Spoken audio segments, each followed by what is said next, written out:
नमस्कार साथीहरू, यस स्वास्थ्य जानकारी युट्युब च्यानलमा हजुर सबैलाई स्वागत छ। आज हामी हजुरहरूलाई सुतेको बेला घुर्ने समस्या के हो, यसका कारण र उपचारका बारेमा जानकारी दिन गइरहेका छौँ। कृपया यो सामग्री अन्त्यसम्म हेर्नु वा सुन्नुहोला।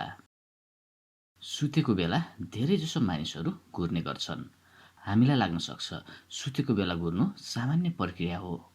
सामान्यतया सुतेको बेला घुर्ने धेरै मानिसहरूमा देखिने तर वास्ता नगरेको समस्या हो। समयमै उपचार नगरे यसले दीर्घकालीन समस्या ल्याउन सक्ने चिकित्सकहरू बताउँछन्। सामान्यतया घुर्ने समस्या श्वास फेर्ने नली सानो भएर हुन्छ। श्वास फेर्ने नली विभिन्न कारणले सानो हुन्छन्। चिकित्सकका अनुसार 100 जना व्यक्तिमध्ये 15 देखि 20 जनालाई यो समस्या देखिन्छ। यदि हजुरहरूले हाम्रो च्यानल सब्स्क्राइब गर्नुभएको छैन भने स्वास्थ्य सम्बन्धी जानकारीको लागि आजै सब्स्क्राइब गरिहाल्नुहोस् है। अब जानौँ सुतेको बेला घुर्नु कस्तो समस्या हो त। सुतेको बेला घुर्ने समस्या सामान्यतया धेरै मानिसहरूमा देखिने तर वास्ता नगरिएको समस्या हो। श्वास नली सानो हुँदा उक्त नलीबाट हावा जाँदा आवाज आउँछ। त्यही आवाज घुराइ हो। घुर्ने समस्याले दीर्घकालीन समस्या ल्याउन सक्छ।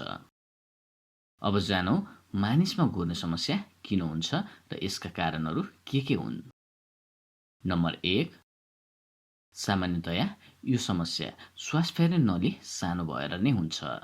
मुखबाट श्वास फेर्दा जिब्रो पछाडि धकेलिने भएकोले मुख खोलेर श्वास फेर्ने मानिसहरूमा श्वास नली सानो हुन्छ।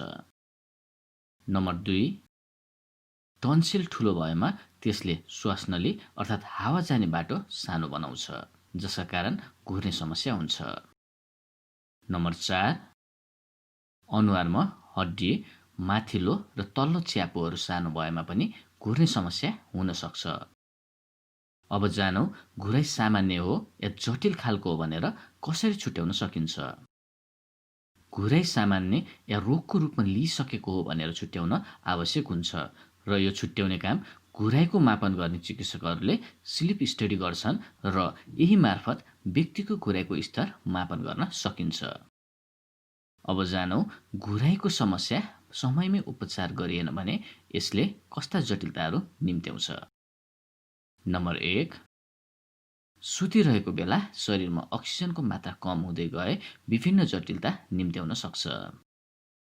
नम्बर 2, मुटुको समस्या पक्षघात हुने सम्भावना सामान्य व्यक्तिलाई भन्दा घुर्ने व्यक्तिलाई धेरै हुन्छ। नम्बर 3, आँखामा जलबिन्दु, आँखाको नसा सुक्ने सम्भावना पनि घुर्ने व्यक्तिलाई धेरै हुन्छ।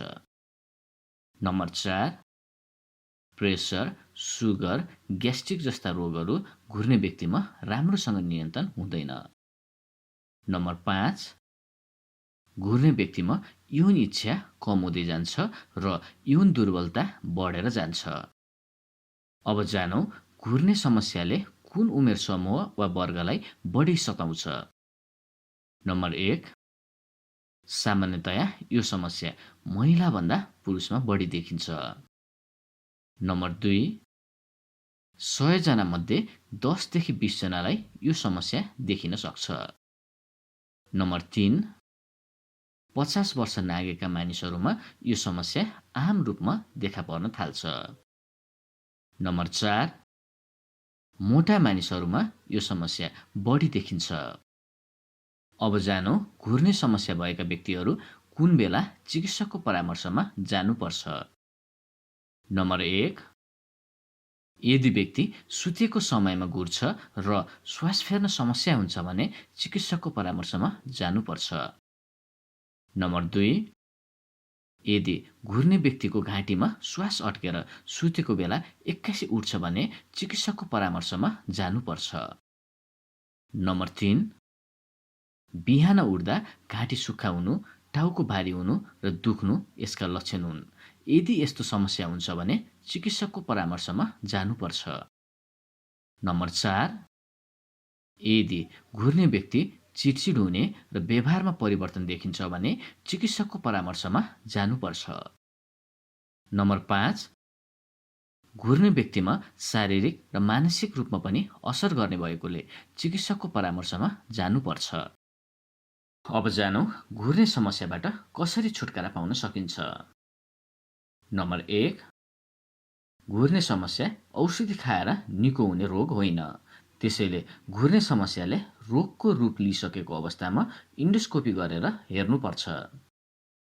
नम्बर 2, घुर्ने व्यक्तिले धूम्रपान तथा मद्यपान नगर्ने, नियमित व्यायाम गर्ने र तौल घटाउनुपर्छ। नम्बर 3, घुर्ने व्यक्ति सधैँ सुत्दा कोल्टे फर्केर सुत्नुपर्छ।